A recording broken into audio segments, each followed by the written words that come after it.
Welcome back to our program. Like many of you, I followed the activities of the Tea Party. I've not really been involved in it. Don't really know many people personally that have been actively involved in Tea Party activities. We've made some jokes on the air. I've asked for some emails that have come in, and I've got several. I've got one that said, Tea parties are for little girls with imaginary friends. And then another one I got was, Tea Party, white wine party is more like it, WHINE. So there's been some skepticism. And one of my concerns about the Tea Party, quite frankly, is that many members seem to be pushing the agenda of just cutting spending, which is a good agenda. I don't knock that at all. Talked about it in my column this week. But it seems to me that there should be more substance than just cutting government. There should be something progressive in terms of a direction if you're going to have a movement that makes sense. Well, I've changed my mind about that for this reason. If you missed our show last week, I had as my guest Jenny Beth Martin, a delightful lady from Atlanta, Georgia, who is listed as one of the founders of the Tea Party. She was named as one of the most 15 influential women in the world by Time magazine in 2010. I did not know that. Excuse me. And so I quizzed her at some length about some substantive proposals within the Tea Party, and she gave me a number of them. And the one I was most impressed with is the idea of a virtual Congress. She makes the point that lobbyists so dominate what happens in Washington, D.C. now that congressmen are at the beck and call of lobbyists to raise campaign funds for the very minute that they go to Washington, D.C. The average constituent rarely sees their congressman. Generally, you catch a glimpse on television. You never see the typical congressman around your district. The districts have gotten very large, and all these fellows and ladies do is shuffle back and forth between Washington, D.C. And Jenny Beth Martin made the point that, look, we're using 18th century operations to deal in a 21st century world. Why does a congressman have to go running back and forth? And I remember when she said that so well, seeing example after example of members of Congress who have to dash back to Washington to be there to make one vote. They might vote at midnight or something. They rush back to the Capitol. They make the vote on some important pieces of legislation. Then they get on a plane and come right back home. And is that really necessary in this virtual world in which we live today? I mean, it's very possible in a congressman's office to have a massive television set up there. What would the one TV set alone would cost less than one flight back and forth to Washington. You'd be hooked up electronically. If there's a major vote on the floor of the House to take place, you'd do it in the surrounding of a huge TV set over your whole wall. You'd see the speakers. You could hit a button to say that you wanted to speak, and you could carry on a good bit of the debate from your office electronically.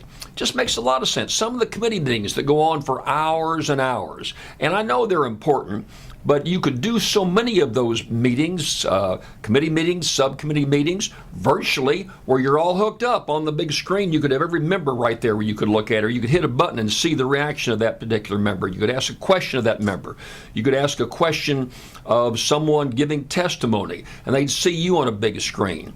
I'm not saying in every instance, but doesn't that make a heck of a lot more sense? It sure does to me.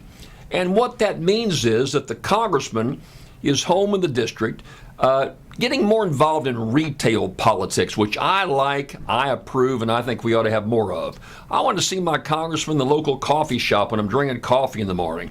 I want to see my congressman at our civic clubs and around town with his family, going to high school football games, and then hearing what we have to say and taking that information and plugging it into the congressional process. Not being up in Washington and from the moment he gets up in the morning until the time he goes to bed, he's thinking of raising campaign funds from all of the lobbyists so that he can stay there.